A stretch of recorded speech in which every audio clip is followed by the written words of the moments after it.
আজকে আমরা বন্ধুদের জন্য নিয়ে চলে এসেছি প্রেমের গল্প নীল ঘূর্ণির পঞ্চম পর্ব। আগের পর্বে আমরা শুনেছি দৈতার তার প্রফেসর বোধিসত্ত্বর প্রতি অপার প্রেম।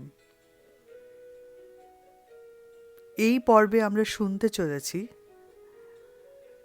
সেই প্রেম বোধিসত্ত্ব আর দৈতাকে জীবনের কোন মোড়ে নিয়ে যেতে চলেছে। আশা করছি সবার শুনতে ভালো লাগবে। ভালো লাগলে আমাদের চ্যানেলটা অবশ্যই সাবস্ক্রাইব করবেন, লাইক করবেন, শেয়ার করবেন। আগেও বলেছি এটা আমাদের নতুন চ্যানেল, আপনাদের সাপোর্ট আমাদের ভীষণভাবে দরকার। শুরু করছি সুচিত্রা ভট্টাচার্যের লেখা নীল ঘূর্ণির পঞ্চম পর্ব।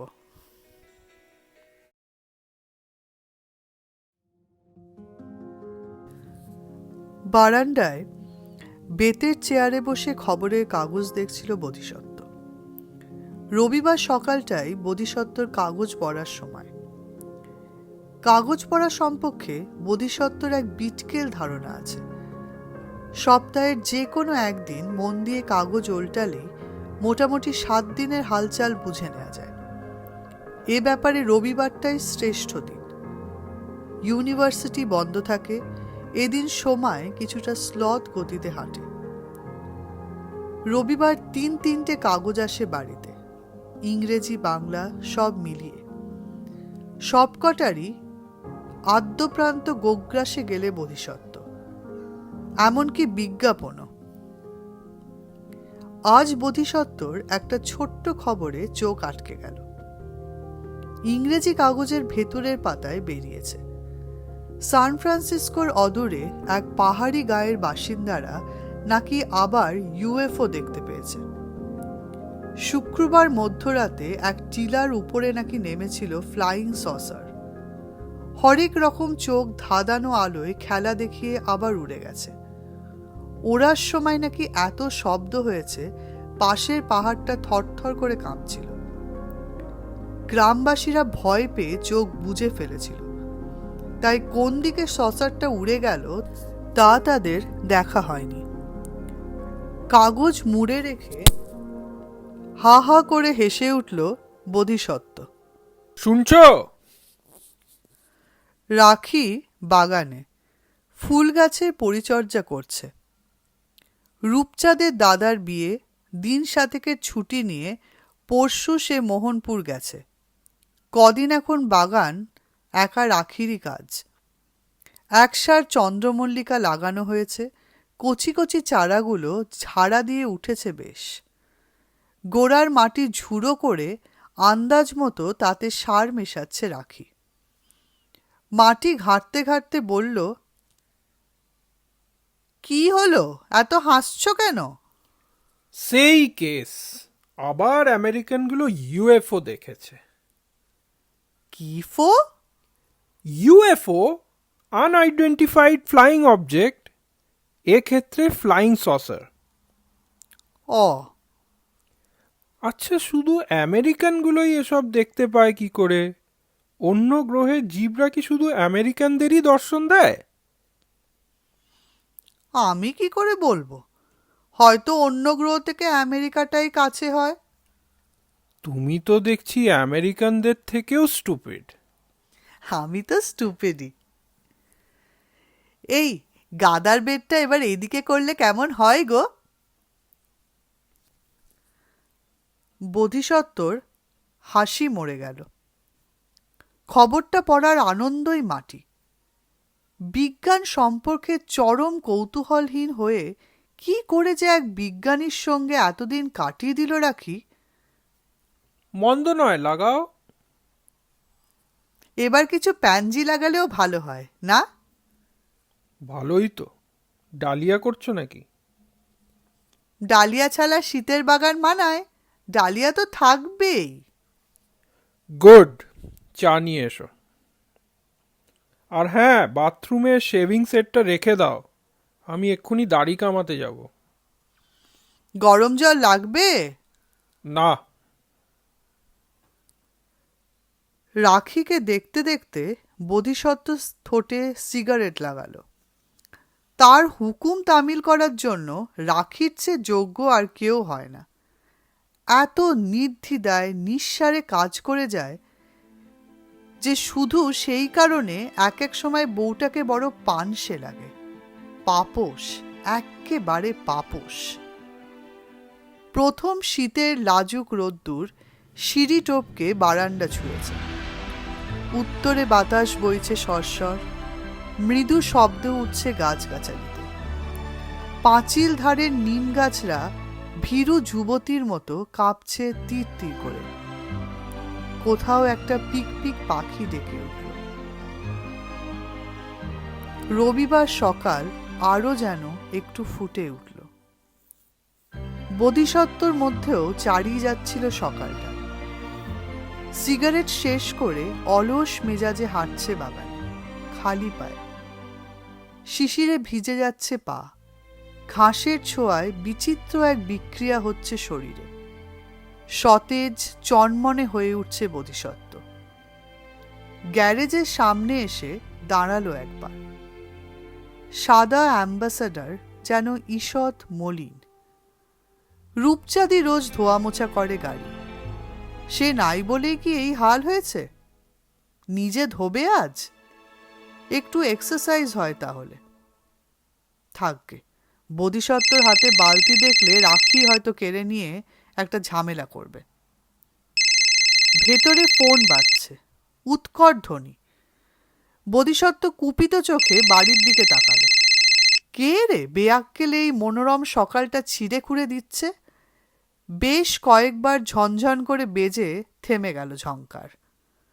কিছুক্ষণ পরেই রাখির আর্ত ডাক। প্রায় ছুটেই ঘরে গেল বোধিসত্ত্ব। টেলিফোনের সামনে নিরক্ত মুখে দাঁড়িয়ে রাখি।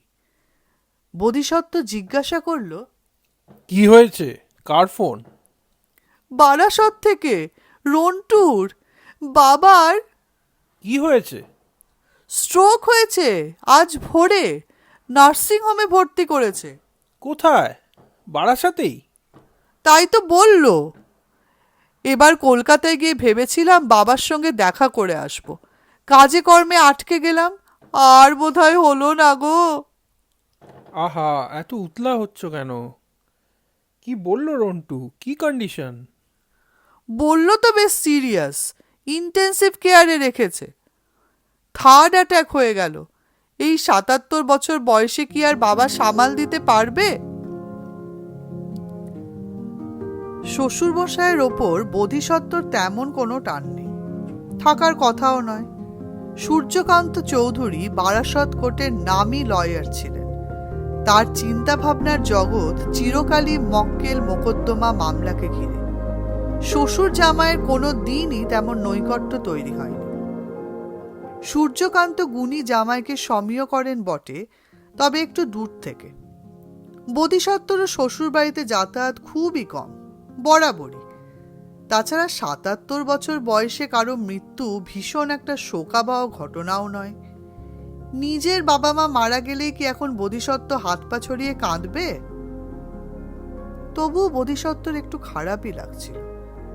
মৃত্যুর মধ্যে মানুষের যে গভীর অনস্তিত্ব লুকিয়ে থাকে, সেটা বড় পীড়া দেয় তাকে। এগিয়ে গিয়ে রাখির কাঁধে হাত রাখল বোধিসত্ত্ব। মন খারাপ করো না, দেখো এবারও উনি সার্ভাইভ করে যাবেন। বলছো? বলছি। এক কাজ করো, তুমি লেট করো না, এক্ষুনি চলে যাও। তুমি যাবে না? আমি এক্ষুনি কি করে যাই? একটা কাজ হাফ ফিনিশড হয়ে পড়ে আছে। তুমি বরং রাতে একটা ফোন করো। যদি তেমন অবস্থা হয়, আশা করি হবে না, তাহলে কালই চলে যাব। রূপচাঁদ নেই, তোমার অসুবিধা হবে না? তোমার খাওয়া দাওয়া দেখা শুনো। ও নিয়ে ভেবো না, সামহাও ম্যানেজ করে নেব। দিনেশকে খবর দেবে? গাড়ি বার করে তোমায় স্টেশন দিয়ে যাবে। থাক, তুমি ওর বাড়ি চিনতে পারবে না, আমি রিক্সা করেই চলে যাব। ঘরে গিয়ে দ্রুত হাতে জিনিসপত্র গুছিয়ে নিচ্ছে রাখি। তারই মধ্যে চা করলো, জলখাবার বানালো, ফ্রিজে রাখা কাঁচা মাছ বার করে রান্না চড়িয়ে দিল। বোধিসত্ত্বর জন্য রান্না বান্না গুছিয়ে রেখে 11:45 ট্রেন ধরবে। বোধিসত্ত্ব ব্রেকফাস্ট সারতে সারতে আবার খবরের কাগজে ডুবেছে। 9:30 নাগাদ দরজায় বেল। রাখি কাজে ব্যস্ত, নিজেই উঠে দরজা খুলল বোধিসত্ত্ব। দুজন অচেনা মানুষ। একজনের বয়স 35, পরনে জিন্স। অন্যজনের বয়স একটু বেশি, কাঁধে বড় একটা ব্যাগ। বোধিসত্ত্ব ভুরু কুচকাল। কাকে চাই? আপনার কাছেই এসেছিলাম স্যার। যুবকটি একটা কার্ড বাড়িয়ে দিল। দৈনিক দিনরাত পত্রিকা সায়েন্স পেজের জন্য আমরা আপনার একটা ইন্টারভিউ নিতে চাই। বোধিসত্ত্ব কার্ডটা দেখল না, নীরস গলায় বলল, অ্যাপয়েন্টমেন্ট ছাড়া তো আমি ইন্টারভিউ দিই না। আমরা স্যার কাল অনেকবার আপনার সঙ্গে ফোনে যোগাযোগ করার চেষ্টা করেছি, লাইন পাইনি। ডিসেম্বরে আমরা একটা স্পেশাল পুল আউট বার করছি মহাবিশ্বের উপর। আপনার সাক্ষাৎকার ছাড়া পুল আউট স্যার অসম্পূর্ণ থাকবে। ছেলেটির কথাবার্তা খুব নমনীয়, বিনীত, সামান্য নরম হলো বোধিসত্ত্ব। তবু কাটাতে চাইল ছেলেটাকে। আমার যে ভাই আজ একটু অসুবিধা আছে, এক ক্লোজ রিলেটিভ খুব অসুস্থ, তাকে নিয়ে টেনশনে আছি। কিন্তু আমরা তো স্যার অনেক আশা নিয়ে এসেছিলাম। সেই কাক ভরে বেরিয়েছি স্যার, সেই 5:30 ট্রেন ধরেছি হাওড়া থেকে। আপনি যে ইন্টারন্যাশনাল সেমিনারে যাচ্ছেন সে ব্যাপারেও কিছু জিজ্ঞাসা ছিল। আপনার খুব বড় ছবি দিয়ে ছাপা হবে স্যার। আপনার ইন্টারভিউই পুল আউটটাকে লিড করবে স্যার। বেশি সময় নেব না স্যার। উফ, পারেও বটে ঘ্যান ঘ্যান করতে। বোধিসত্ত্ব বিরক্ত মুখে বলল, আসুন, প্লিজ মেক ইট ব্রিফ। সোফায় বসেই ছোট্ট টেপ রেকর্ডার বার করে ফেলল ছেলেটা। সাংবাদিকের চোখে বসার জায়গাটা জরিপ করে নিল। অন্যজন ঢাউস ব্যাগ নামিয়েছে কাঁধ থেকে, ছবি তোলার জন্য ক্যামেরা রেডি করছে। পটাপট কটা শাটার মেরে নিল ঘরে, অনুমতি না নিয়েই। বোধিসত্ত্ব রুক্ষ স্বরে বলল, কোয়েশ্চেনার তৈরি করেছেন? মোটামুটি। শুরু করুন। ছেলেটা সুইচ অন করল। স্যার, প্রথমেই জানতে চাইব মহাবিশ্ব নিয়ে গবেষণা করার প্রেরণা আপনি পেলেন কোথা থেকে? আপনাদের পরিবারে কি কেউ গবেষণায় যুক্ত ছিলেন? ছেদ প্রশ্ন। অনেক ম্যাগাজিনে আগে এর জবাবও দিয়েছে বোধিসত্ত্ব। সিগারেট ধরিয়ে ভাবলেশীন গলায় বলল, আমাদের বাড়িতে বিজ্ঞান চর্চার রেয়াজ ছিল না, পড়াশোনার চর্চা ছিল। আমার বাবা ছিলেন রেলের অফিসার, তবে অসম্ভব বই পড়ার নেশা ছিল তার। বিভিন্ন বিষয়ে তার অত্যন্ত জ্ঞানস্প্রিয়া ছিল। আমার ইনকুইজিটিভনেসটা সম্ভবত বাবার কাছ থেকেই পাওয়া। এছাড়া ছোটবেলায় আমার খুব ছাদে যাওয়ার নেশা ছিল, বিশেষত রাতে। অন্ধকার, মহাশূন্য, আকাশ ভর্তি তারা আমার ভীষণ টানত। কিভাবে এই তারাদের জন্ম হলো, কেন সব তারার একটা নির্দিষ্ট অবস্থান আছে, কিভাবে তারারা মুভ করছে, এসব আমাকে দারুণ অবাক করত। স্পেশালি স্বর্গগঙ্গা, আইমিন ছায়াপথ, যা আকাশের এপাশ থেকে ওপাশ চলে গেছে। বলতে পারেন তখন থেকেই আমার সৃষ্টি নিয়ে কৌতূহল। পরপর আরো কয়েকটা রুটিন প্রশ্ন করল ছেলেটা। বাঁধা গতের উত্তর দিল বোধিসত্ত্ব। মিছি সময় নষ্ট হচ্ছে। বোধিসত্ত্ব বিরক্তি বাড়ছিল। পাতা ভরানোর জন্য তার মুখ থেকে কিছু কথা আউড়ে নেওয়া কি এতটাই জরুরি? একসময় অসহিষ্ণু হয়ে বলল, আপনি আমার কাজটা সম্পর্কে কিছু জানেন? হ্যাঁ, জানি বই কি। আপনি এখন ব্ল্যাক হোল নিয়ে কাজ করছেন, সে নিয়ে কোনো প্রশ্ন নেই। আছে স্যার। ছোট্ট একটা চিটকুট বার করে নিল ছেলেটা। আসছি স্টেপ বাই স্টেপ। আপনি স্যার ব্ল্যাক হোলের কনসেপ্টটা পেলেন কোথা থেকে? কনসেপ্টটা তো আমার নয়, আমি শুধু কনসেপ্টটাকে একটু ডেভেলপ করার চেষ্টা করেছি। কিভাবে করেছেন তা যদি একটু বলেন স্যার। এটা তো নিশ্চয়ই জানেন, ব্ল্যাক হোলকে যতটা কালো বলে কল্পনা করা হচ্ছে, আসলে সেগুলো তত কৃষ্ণ নয়। ইনফ্যাক্ট ব্ল্যাক হোলের সাইজ ক্রমশ রিডিউস করছে এবং তাদের কেউ কেউ উবেও যাচ্ছে। সহসা বোধিসত্ত্বর চোখ রাখিতে গিয়ে পড়ল। ইশারায় ডাকছে রাখি। বোধিসত্ত্ব উঠে গেল। কি বলছো? মাছের ঝোল করে রাখলাম, আজকাল দুদিনের মতো। আলাদা আলাদা বাটিতে ফ্রিজে রেখে দিচ্ছি, গরম করে খেও। হুঁ। ওবেলা কি ভাত খাবে? তাহলে বেশি করে চাল বসাবো, না হলে কিন্তু বাইরে থেকে রুটি নিয়ে এসে খেতে হবে। কথাগুলো ভালো করে মাথায় ঢুকছিল না বোধিসত্ত্বর। ব্ল্যাক হোলের সঙ্গে ভাত মাছের ঝোল, কি বিচিত্র কানেকশন। অন্য মানুষভাবে ঘাড় নেড়ে দিল। যা ভালো বোঝো করো। আমি তাহলে কিন্তু চানে ঢুকে যাচ্ছি। যাও। ফিরে এসে বোধিসত্ত্ব আবার সোফায় বসল। কাগজের ছেলে দুটো অনেক দূর থেকে এসেছে, বকবকও করছে অনেক। উঠে গিয়ে রাখিকে কি বলবে চা দিতে? থাকবে, রাখির আজ মন খারাপ, তাড়াহুড়ো আছে, অনর্থক চাপ না বাড়ানোই ভালো। অন্যদিন হলে রাখি তো নিজেই এতক্ষণে ছেলেগুলোকে চা দিয়ে দিত। বোধিসত্ত্বর ইন্টারভিউ অনেকক্ষণ চলল। তার মাঝেই রাখি বেরিয়ে পড়ল। ইন্টারভিউ হয়ে যাওয়ার পর বোধিসত্ত্ব বসে কিছু লেখালেখি করতে আরম্ভ করল। হুঁশ ফিরল খিদের ডাকে। ঘড়িতে চোখ পড়তেই লাফিয়ে উঠেছে। 1টা বাজে, এক্ষুনি লাইব্রেরি ছুটতে হবে। ঝড়ের গতিতে স্নান খাওয়া সেরে বোধিসত্ত্ব বেরিয়ে পড়ছিল। হঠাৎই খেয়াল হলো বাড়ির দরজা জানলা সব খোলা। এত দরজা জানলা বন্ধ করা তো মহা ঝকমারি। লাইব্রেরি পৌঁছতে পৌঁছতে 2:30 বেজে গেল। ঘন্টা 2 দানই পানই মানুষের মতো খাটল বোধিসত্ত্ব, তবুও তেমন কাজ এগোলো না। কোথায় যেন গোলমাল হয়ে যাচ্ছে। এমন প্রায়শই হয়। ব্যাপারটা বোধিসত্ত্ব বিশেষ আমল দিল না। সে কাজ করে প্রধানত ইনটিউশনের ওপর।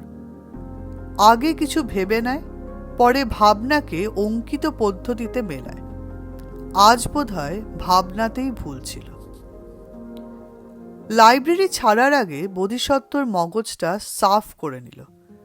ভ্রান্ত চিন্তা মাথায় জমে থাকলে পরদিন কাজ করা কঠিন হয়ে ওঠে। আগামীকাল বাকি জীবনের প্রথম দিন। কাল নয় আবার গোড়া থেকে শুরু করা যাবে। বাইরে এক মায়াবী বিকেল। আকাশে হালকা নীলের আভা। সূর্য এখন গাছগাছালির ওপারে।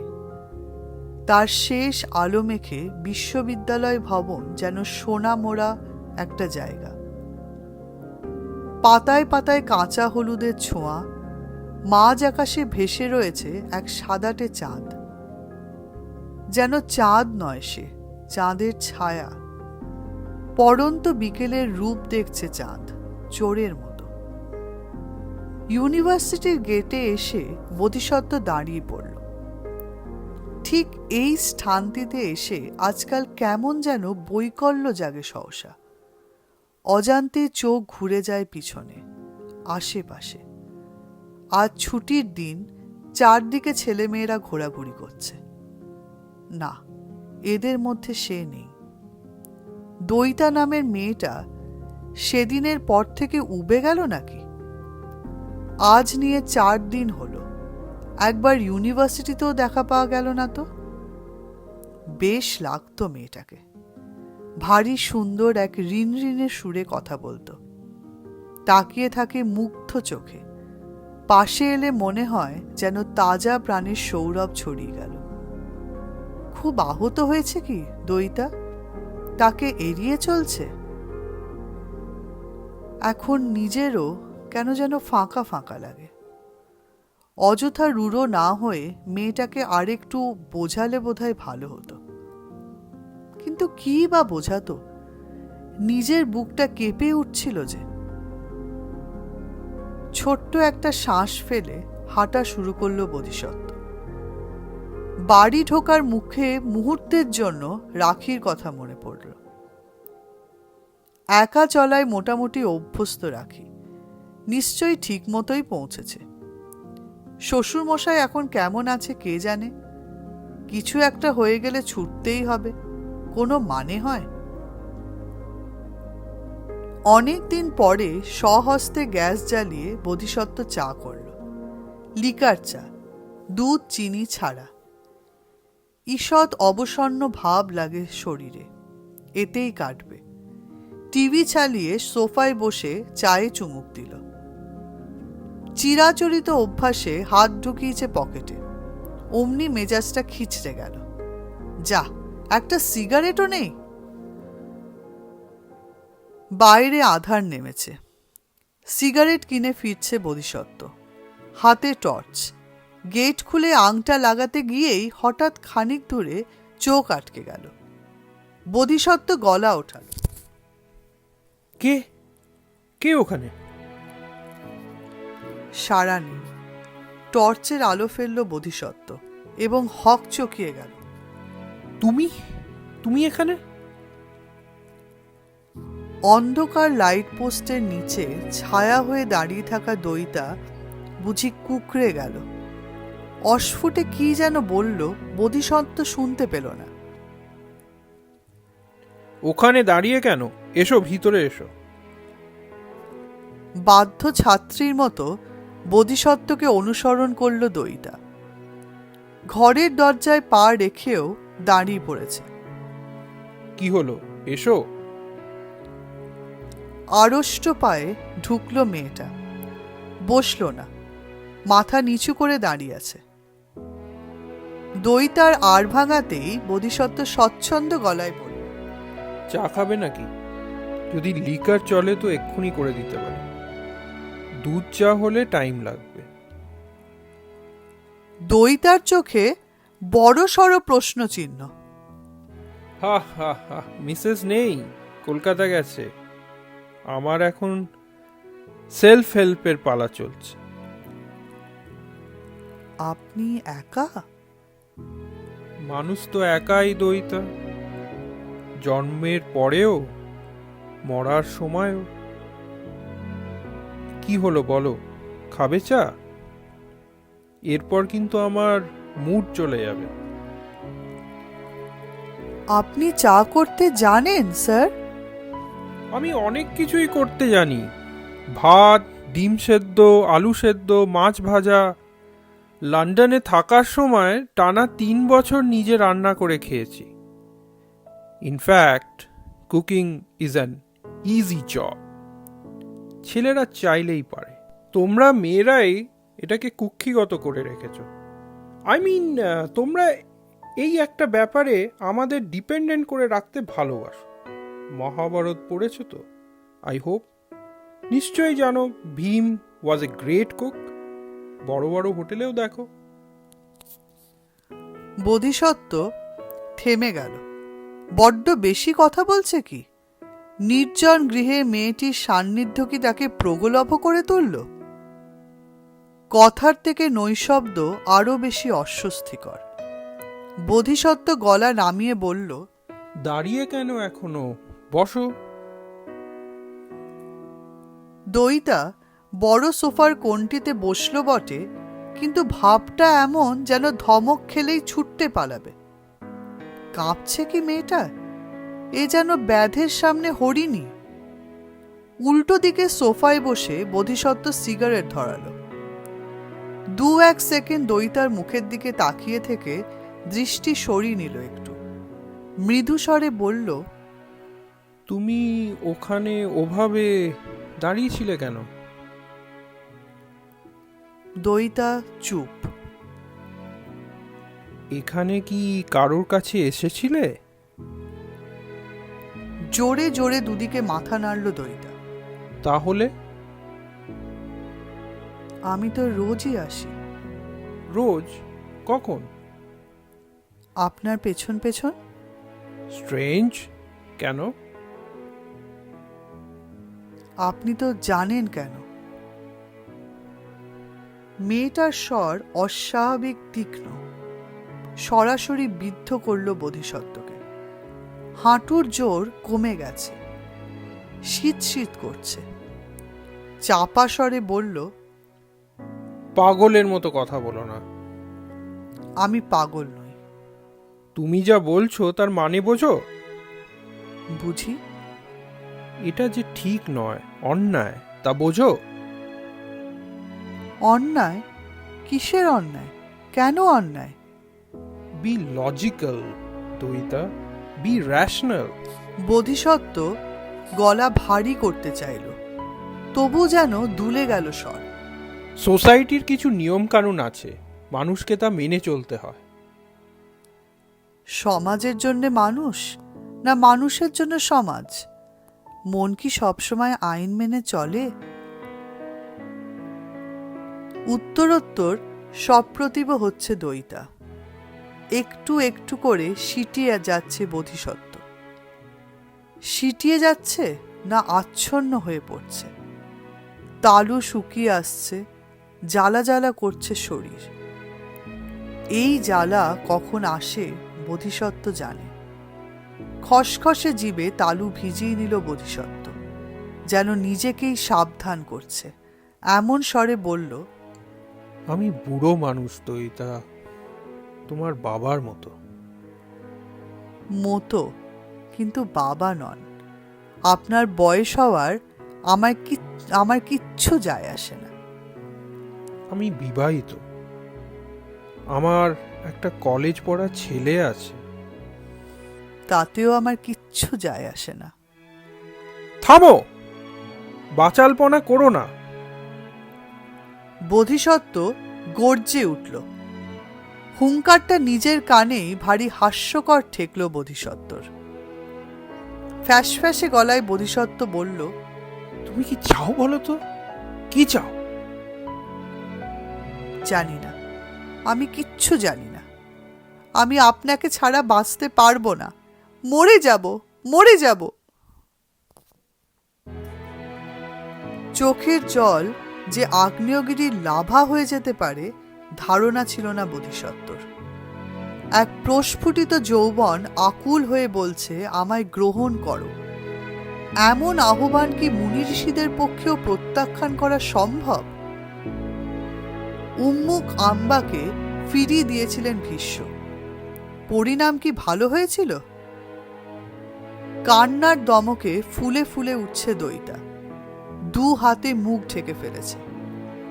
মাতালের মতো টলমল পায়ে দইতার কাছে গেল বোধিসত্ত্ব। 2 হাতে খামছে ধরেছে দইতার কাঁধ, টেনে তুলল দইতাকে।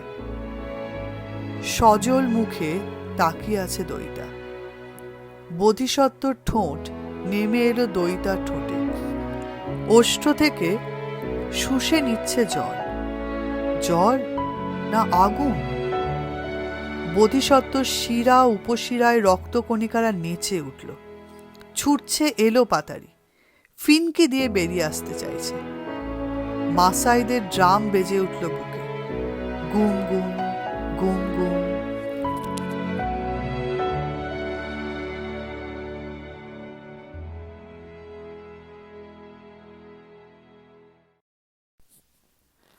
বারাসতে লালজি বাবার আশ্রমটি স্টেশনের কাছেই। হাঁটা পথ জোর মিনিট 10। রিকশায় আরও কম। এরকম ন্যাশনাল হাইওয়ের গায়ে অবস্থান বলে সামনে দিয়ে হরদম বাসও যাচ্ছে। দূর দূরান্তের ভক্তদের আশ্রমে পৌঁছতে কোনো অসুবিধা নেই। সৌমিকরা অবশ্য বাস ট্রেন কিছুতেই আসেনি, তারা এসেছে গাড়িতে, ভাড়ার গাড়ি।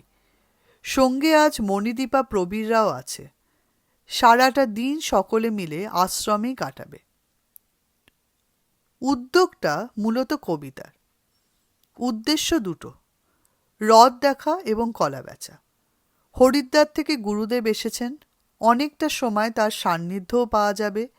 দিনভর একসঙ্গে কাটালে দুই পরিবারের সম্পর্কও নিবিড় হবে। মণিদীপা প্রবীরও সৌমিককে ভালো করে দেখা হয়ে যাবে। সৌমিক ঘুরে ঘুরে আশ্রমটা দেখছিল এবং চমৎকৃত হচ্ছিল। এই আশ্রম সে একবারই এসেছিল, অনেক কাল আগে, তা প্রায় বছর 10 হবে। সেই মা বাবার দীক্ষা নেওয়ার সময়। তখন কি চেহারা ছিল আর এখন কি হয়েছে। জায়গা এতটাই ছিল, তবে ধু ধু করত। দুটো মাত্র টালির বাড়ি ছিল তখন, আর একখানা মাঝারি সাইজের মন্দির। আর এখন এ তো মিনি টাউনশিপ। সাদামাটা মন্দিরের গায়ে শ্বেত পাথর গেঁথে বিশাল আকার ধারণ করেছে। ধ্যান জপ কীর্তনের জন্য এক অতিকায় হলঘর তৈরি হয়েছে। স্বচ্ছ জলের পুকুরটা এখন চারপাশে বাঁধানো। টালির চালা অদৃশ্য হয়ে সার সার পাকা দোতলা উঠে গেছে আশ্রমবাসীদের জন্য। ওদিকে গোয়াল হাই তুলছে গোটা আষ্টেক জার্সি গাই। এদিকে লকলক করছে সবজি ক্ষেত, ফুল বাগান। পিছনে হয়েছে mini water pumping station, generator room. কি সুন্দর একটা গেস্ট হাউসও বানিয়েছে, যেন একেবারে 3 স্টার হোটেল। সবই কি পেল্লাই পেল্লাই, রান্নাঘর, খাওয়ার ঘর, এমনকি আশ্রমকে ঘিরে রাখা পাঁচিলটা পর্যন্ত। এত টাকা এলো কোত্থেকে? কোনো ব্যাংক এদেরকে ফিন্যান্স করে নাকি? প্রবীরও এলোমেলো ঘুরে বেড়াচ্ছে। এই আশ্রমে সে একদমই নবাগত। একটু বুঝি ছটফটি করছিল সে। সৌমিককে সামনে পেয়ে স্বস্তি বোধ করল। সৌমিক হেসে জিজ্ঞাসা করল, কি আপনি গেলেন না? কোথায়? গুরুদেবকে দর্শন করতে? আমি পাপি টাপি মানুষ, আমার ওসব পোষায় না। হা হা। এই এখানে সিগারেট চলে না? ঠিক জানি না, আমি তো এখানে আসি না। ও বলেই পুট করে পকেট থেকে সিগারেটের প্যাকেট বার করল প্রবীর। একবার চোখ বুলিয়ে নিল চারদিকে। গেরুয়া বসন পরা সন্ন্যাসী সন্ন্যাসিনীরা ভাবলেশীন মুখে যাতায়াত করছে এদিক ওদিক। সম্ভবত তাদের দেখে আঁচ করতে চাইলেন নিয়মটা। দুষ্টু হেসে বলল, নো স্মোকিং বোর্ড তো নেই, ধরানোই যাক, কি বলো? সৌমিক কাঁধ ঝোঁকাল। হ্যাঁ হ্যাঁ, ধরান। কিছু বললে নয় ফেলে দেবেন। কুণ্ঠা ভাব ছেড়ে সিগারেট ধরালো প্রবীর। প্যাকেটটা বাড়ি দিল সৌমিকের দিকে। চলে? সৌমিক ঝটিকে মাথা নাড়ালো দুদিকে। কাম অন, লজ্জা করো না। You are adult enough to smoke publicly. আমি খাই না, একদম না। না, অকেশনালিও না। না, গন্ধটাই আমার মেয়ে কিন্তু এই গন্ধটাই খুব পছন্দ করে। সিগারেটের গন্ধকেও কি বলে জানো? Manly smell. সৌমিক বোকা বোকা মুখে হাসল। বিয়ের পর কি দইতার ইচ্ছায় তাকে সিগারেট ধরতে হবে নাকি? আজ দইতা এলেও বেশ হতো, জিজ্ঞেস করে নেওয়া যেত। পলকের জন্য দইতার মুখটা শূন্যে দুলে উঠল। সেই মেলার মাঠের মেয়েটার ইচ্ছা অনিচ্ছা বোধ বড় তীব্র। তার চাওয়ার সঙ্গে কি তাল মেলাতে পারবে সৌমিক? বাগানটা হলুদে ছেয়ে আছে। টেনিস বল সাইজের গাঁদা ফুল দেখলে চোখ যেন ধাঁধিয়ে যায়। আরও একটা মৌসুমি ফুলের গাছ বাগানে। জবা গোলাপ 2-4টে আছে বটে, কিন্তু গাঁদার সাম্রাজ্যে তাদের অস্তিত্ব টের পাওয়া কঠিন। সিগারেট শেষ করে একটা ঘোড়া নিম গাছের তলায় বসল প্রবীর। সৌমিককেও বসালো। পিঠে হাত রেখে জিজ্ঞাসা করল, ফিউচার নিয়ে কি ভাববো? কিছুই না। চাকরি চেঞ্জ করার কোনো প্ল্যান নেই? আপাতত না। ব্যাংকের চাকরি ভালো লাগে? স্টিরিওটাইপ মনে হয় না? সব চাকরি তো স্টিরিওটাইপ। খাসা বলেছ। এতক্ষণে প্রবীরের স্বর গম গম করে উঠল, যেন মনের মতো কথাটি শুনতে পেয়ে হবু জামাইয়ের মুখে। মাথা নাড়তে নাড়তে বলল, এখানকার কোম্পানিতে যখন ঢুকলাম প্রথমটা মনে হয়েছিল এদের মার্কেটিং জবটা খুব চ্যালেঞ্জিং হবে। ধুস, কোথায় কি! Routine job, routine tension, routine excitement. কোনো কিছুতেই আপত্তি করি না, তাই কাজও চাপছে দিন দিন। সমু, আয় সমু। সৌমিক প্রবীরের বাক্যালাপে ছেদ পড়ল। দইতার বাবাকে মন্দ লাগছিল না সৌমিকের, কিন্তু কবিতা বসুরায় শান্ত মতো কথা বলতে দিলে তো। আবার হাঁকছে কবিতা, এই সমু, শোন না এদিকে। সৌমিক বেজার মুখে উঠে দাঁড়ালো। কি? গুরুদেবকে প্রণাম করবি চল। আমি? কেন? আশ্চর্য, তার আশীর্বাদ নিবি না? তোমরাই তো নিচ্ছ। সিন ক্রিয়েট করো না, এসো। এই সিন ক্রিয়েট করতে চায় না বলেই তো কবিতা বসুরায়ের এই উৎপীড়ন সহ্য করে সৌমিক। এই সিন ক্রিয়েট করতে চায় না বলেই তো সেই অদৃশ্য বুলডগটার সঙ্গেও আজও সৌমিকের পাঞ্জা কষা হলো না। একই রবিবার, তাই গুরুদেব আছেন। আশ্রমে আজ খুব ভিড়, মন্দিরেও। লালজি বাবা বসেন মন্দিরের পিছনটায়। তার দরজায় দর্শনার্থী থই থই। ছোট্ট ঘরখানার মেঝে জুড়ে কার্পেট পাতা। সেখানেও নারী পুরুষ শিশুদের ঠাসাঠাসি। লালজি বাবার আসন একটু উঁচুতে, মার্বেল পাথরের মঞ্চ। গেরুয়া বরণ ধুতি পরে আছেন তিনি। খালি গায়ে জড়ানো নকশাদাল কাশ্মীরি শাল। চেহারাটি তার ভারী মনোহর। চওড়া কাঁধ, চওড়া কপাল, উন্নত নাক, টকটকে ফর্সা রং, দু গাল দিয়ে ঠিকরোচ্ছে লাল আভা। বয়স 50 থেকে 70-এর মধ্যে যা ইচ্ছা হতে পারে। টানা চানা চোখ দুটিও তার অতি সৌম্য, স্নেহময়। ঘরে ধূপধুনোর পাট নেই, তবুও এক আশ্চর্য সুরভি তাকে ঘিরে আছে। ছেলের কবজি ধরে সুকৌশলে ভিড় কাটিয়ে ঘরের মধ্যে ঢুকে পড়ল কবিতা। প্রায় টানতে টানতে সৌমিককে লালজি বাবার সামনে এসে দাঁড় করালো। এই আমার ছেলে গুরুদেব। লালজি বাবা নিম্ন স্বরে এক বয়স্কা সন্ন্যাসিনীর সঙ্গে কথা বলছিলেন। ঘুরে তাকাল। ও তুই তুই সৌমিক? সৌমিক হাত জোর করে নমস্কার করতে যাচ্ছিল।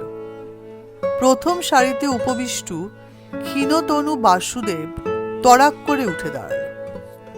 ছেলের কানে ফিসফিস করে বলল, করছিস কি? মাথা নোয়া, প্রণাম কর। লালজি বাবা বুঝি অন্তর্যামীর মতো টের পেয়ে গেলেন কথাগুলো। হাত তুলে বললেন, থাক বাবা, মাথা নোয়ালেই কি আর বেশি সম্মান জানানো হয়? এই সৌমিক, আমার কাছে এসে বস। অনিচ্ছা সত্ত্বেও বসল সৌমিক, একটু জড়সড় হয়ে। ঘরশুদ্ধ লোক হাঁ করে দেখছে, কেমন যেন সঙের মতো লাগছিল নিজেকে। লালজি বাবা সৌমিকের মাথায় হাত রাখলেন। তোর মা তোকে নিয়ে মিছিমিছি বড় উতলা হয়। এমন সুন্দর বুদ্ধিমান ছেলে কটা মায়ের কপালে জোটে রে? তোরই বিয়ে তো? হ্যাঁ, ওই মনিদির মেয়ের সঙ্গে। আপনিই তো ছবি দেখে জোর মেলালেন। সৌমিকের হাতের চেটোটা টিপছেন লালজি বাবা। দৃষ্টি সৌমিকের কপালে। বলে উঠলেন, রাজজোটক, অনন্ত সুখ, অপার ঐশ্বর্য। মনিদিতাও ধর্মর করে উঠে এসেছে। মাঘের কোন তারিখটা তবে স্থির করব গুরুদেব? 7-এর পরে 20-র আগে, মঙ্গল কিংবা শনি নয়।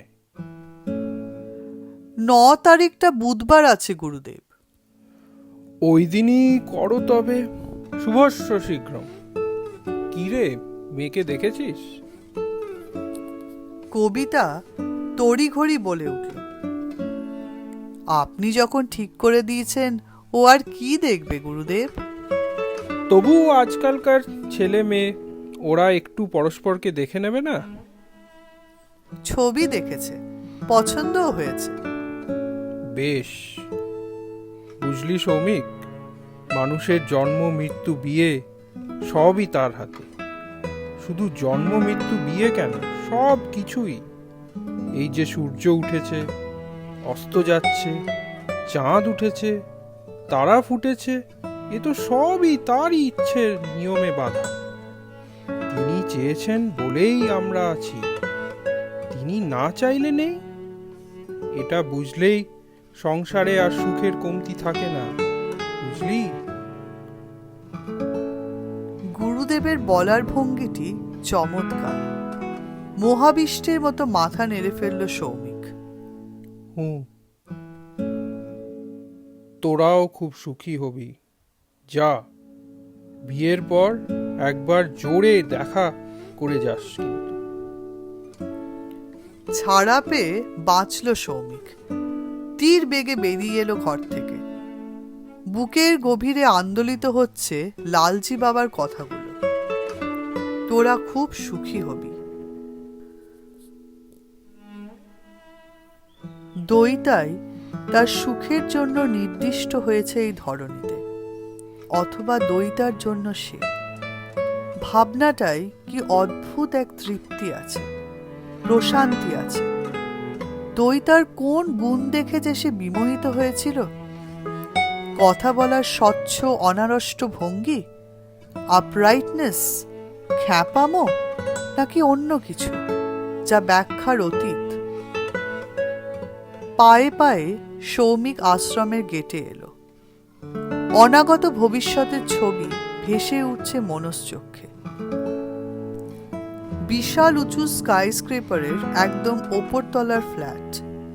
প্রশস্ত ব্যালকনিতে পাশাপাশি দুটো বেতের আরাম কেদারায় মুখোমুখি বসে আছে এক প্রৌঢ় দম্পতি। কারা ওরা? সৌমিক আর দইতা না? কপালে অনেক ভাঁজ পড়ে গেছে সৌমিকের। দইতার চুলে বয়সের রং। কি নিয়ে যেন কথা বলছে দুজনে। কি কথা? আকাশে কান পাতল সৌমিক। সেই কবে মেলার মাঠে ভ্যাবা গঙ্গারাম হয়ে দাঁড়িয়েছিল সৌমিক। তারই গল্প বলতে বলতে হেসে খুন হচ্ছে দইতা। কি চোখ! ওই বয়সেও বিজলি হানছে চোখে। কেঁপে কেঁপে উঠছে প্রৌঢ় শরীর। এই কি অনন্ত সুখ! ছবিটা ছিঁড়ে গেল সহসা। কোথা থেকে যেন কান্নার রোল ভেসে আসছে। সৌমিক ইতি উতি তাকাল। আশ্রমের পাঁচিল ঘেঁষে একটা বড় সড়ো বাড়ি। দেখে মনে হয় ধনী গৃহ। আওয়াজটা আসছে ওখান থেকে। বাড়িটার সামনেও ছোটখাটো একটা জটলা।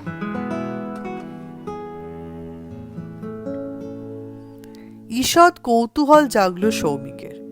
এগুলো বাড়িটার দিকে। ভিড় থেকে বেরিয়ে আসছে একটা মোটা সোটা লোক, হাতে বাজারের থলি। সৌমিক তাকেই শুধল। কি হয়েছে দাদা? মারা গেছে। লোকটার উদাসীন উত্তর। কে মারা গেছে? উকিল বাবু। বুড়ো খুব লড়ছিল কদিন, ঠেসে গেল। হয়েছিল? বেশি পয়সা থাকলে যা হয়, সেরিব্রাম। মৃত মানুষের সম্পর্কে এমন চ্যাটাং চ্যাটাং মন্তব্য শুনতে ভালো লাগছিল না সৌমিকে। চুপচাপ ফিরে এলো আশ্রমে। দূর থেকে দেখতে পেল একটা বেদিতে রুমাল চোর খেলার ভঙ্গিতে বসে আছে দুজোড়া স্বামী স্ত্রী, কবিতা বাসুদেব, প্রবীর মণিদীপা। তাকে দেখতে পেয়েই ইশারায় ডাকল মণিদীপা। সৌমিক কাছে যেতেই বলে উঠল, কোথায় কোথায় ঘুরে বেড়াচ্ছ? এসো কথা বলি। সৌমিক সপ্রীতভ হয়ে বলল, বলুন। তোমাকে তো সামনের সপ্তাহে একদিন আসতে হবে বাবা। কেন বলুন তো? তোমাকে একটু মুনিয়ার বাবার সঙ্গে বেরোতে হবে যে। স্যুটের মাপ দিতে হবে, পাঞ্জাবির মাপ দিতে হবে, আমিও থাকবো। ও, তাছাড়া মুম্বার সঙ্গেও একদিন আলাপ করে যাও এসে, সে তো অলরেডি তোমার ফ্যান হয়ে গেছে। কেন? আমার মধ্যে কি আছে? আরে ওই যে তুমি বলেছ মুনিয়াকে এমনি দেখবে না, একেবারে ছাদনা চলায় দেখবে, ওটাই বুম্বাকে দারুণ ইমপ্রেস করেছে। সবাই বলছে দিদির জন্য এরকমই একটা স্মার্ট ডেয়ার ডেভিল ছেলের দরকার ছিল। সৌমিক হেসে ফেলল। সঙ্গে সঙ্গে এও টের পেল দইতা মানে মুনিয়া সেদিন তার সঙ্গে সাক্ষাৎকারের কথাটা এখনো বাড়িতে অপ্রকাশ্য রেখেছে। মণিদীপাও মিটি হাসছে। শাশুড়ি নয়, শালিকার স্বরে রঙ্গ করল, তা তোমরা হানিমুনে কোথায় যাচ্ছ? না মানে, এখনো ঠিক করনি? এরপর তো টিকিট পাবে না। কোথায় যাবে ভাবছ? পাহাড়ে? সৌমিক মনে মনে বলল, আমি ঠিক করার কি, দইতা যেখানে যেতে চাইবে সেখানেই যাব। কবিতা ঝপাং করে বলে বসল, না না, শীতকালে ওরা পাহাড়ে যাবে কি? সমুর ঠান্ডা লেগে যাবে। আমার মনে হয় ওদের গোয়া টোয়ার দিকে যাওয়াই ভালো, কিংবা ওয়ালটেয়ার, কিংবা পুরী, গোপালপুর। ভীষণ ক্রোধে সৌমিকের ব্রহ্মতালু জ্বলে উঠল। ভেবেছে কি কবিতা বসুরায়? বিয়েতে রাজি হয়েছে বলে কি ধরেই নিয়েছে আবার তাদের খাঁচায় ফিরে এসেছে সৌমিক, এবং তার মধুচন্দ্রিমাও নিয়ন্ত্রিত করবে এদেরই আঙ্গুলি হেনে? বিয়েটা হয়ে গেলেই শোধ নেবে সৌমিক। প্রথম সুযোগেই দইতাকে নিয়ে আলাদা হয়ে যাবে। তার বইয়ের ওপর ছড়ি ঘোরানোর সুযোগই দেবে না কবিতাকে। নিজের স্বামীকে বগলে চেপে স্যান্ডউইচ করে রেখে দিয়েছে, গলা টিপে ধরে রেখেছে লোকটার ব্যক্তিত্বের। তাকে নিয়েই থাকুক বাকি জীবন। মণিদীপা বেশ বুদ্ধিমতী মহিলা। সৌমিকের অসন্তোষ আঁচ করে ফেলেছে। কথা ঘুরিয়ে দিয়ে বলল, কবিতাদি, আমরা কিন্তু ওদের জন্য এমনি ইংলিশ খাটের অর্ডার দিচ্ছি। বক্স খাট দিলে কি ভালো হতো? সে তুমি তোমার মেয়ে জামাইকে যা দেবে। আগেই তো বলেছি আমাদের কিচ্ছু চাওয়ার নেই।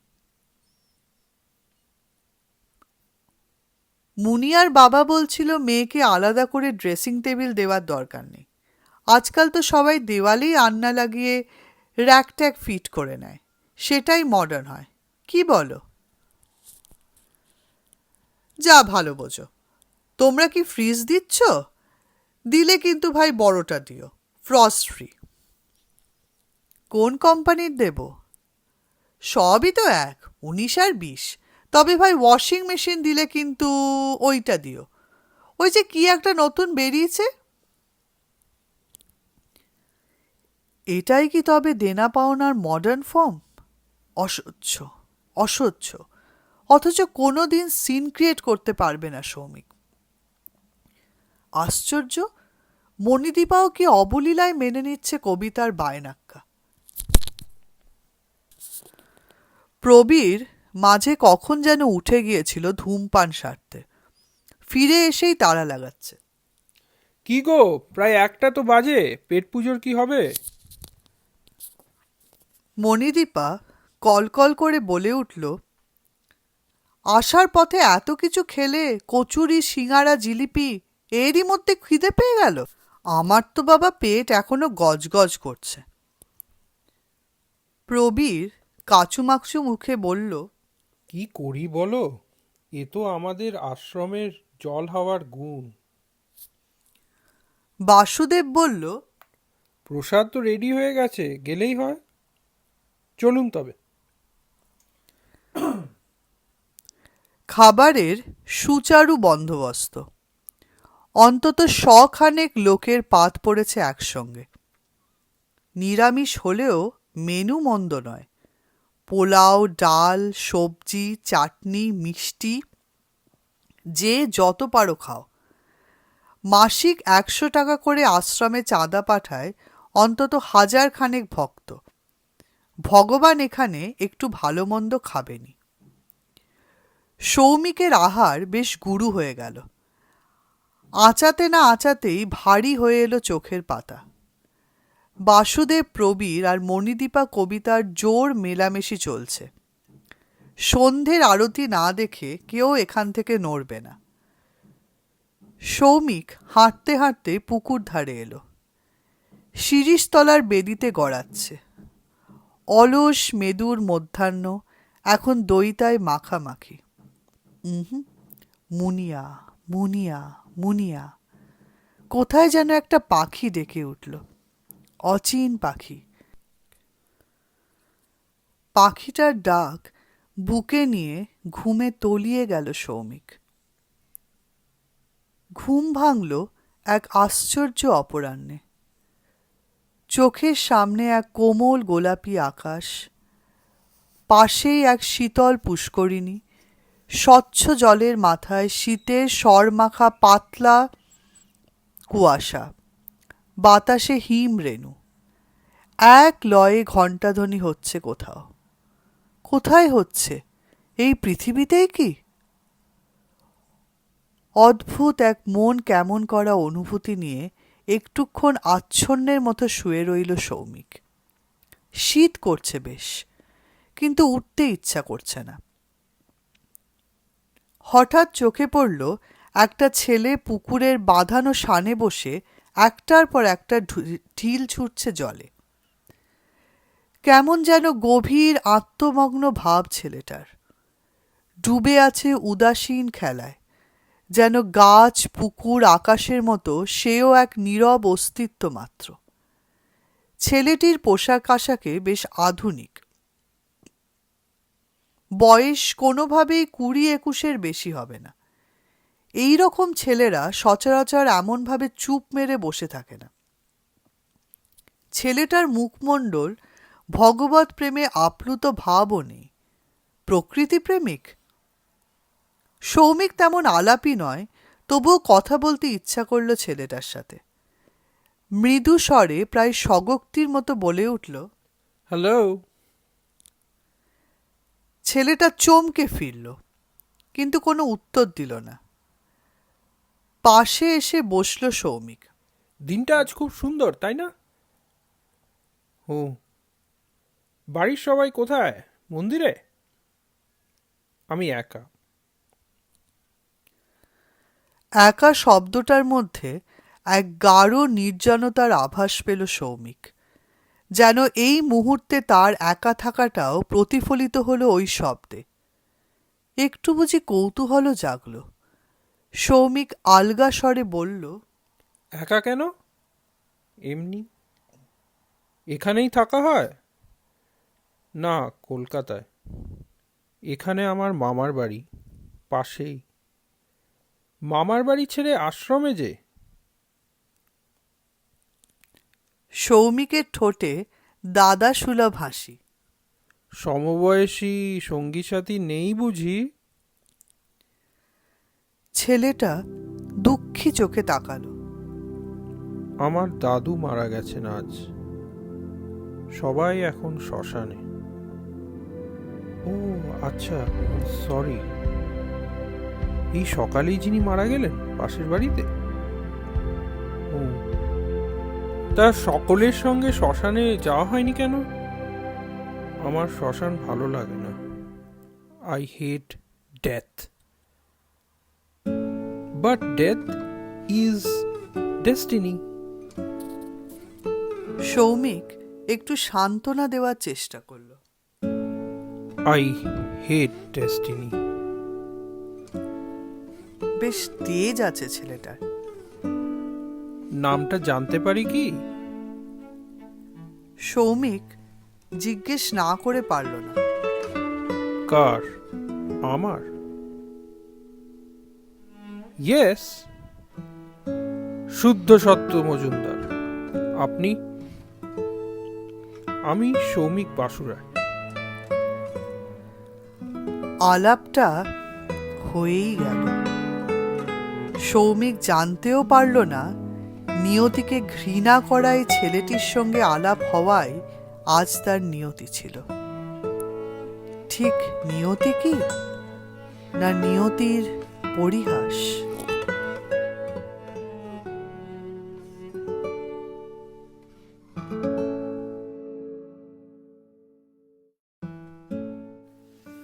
কেমন লাগলো আজকের পর্ব? দয়িতা আর বোধিসত্ত্বর এই প্রেমের গল্প আশা করি আপনাদের ভালো লাগছে। যদি ভালো লাগে তাহলে আমাদের চ্যানেল বাঙালির গল্প আড্ডা অবশ্যই সাবস্ক্রাইব করে নেবেন, লাইক করবেন এবং শেয়ার করবেন। দয়িতা আর বোধিসত্ত্বর প্রেম ধীরে ধীরে কতটা গভীর হচ্ছে, আর এই প্রেমে সৌমিকেরই বা কী অবস্থান, তা আমরা জেনে নেব এর পরের পর্বে। আমাদের চ্যানেল বাঙালির গল্প আড্ডায় অবশ্যই চোখ রাখবেন এর পরের পর্বটি শোনার জন্য। সবাইকে অনেক ধন্যবাদ। সবাই ভালো থাকবেন, সুস্থ থাকবেন। আজকে এই পর্যন্তই। নমস্কার।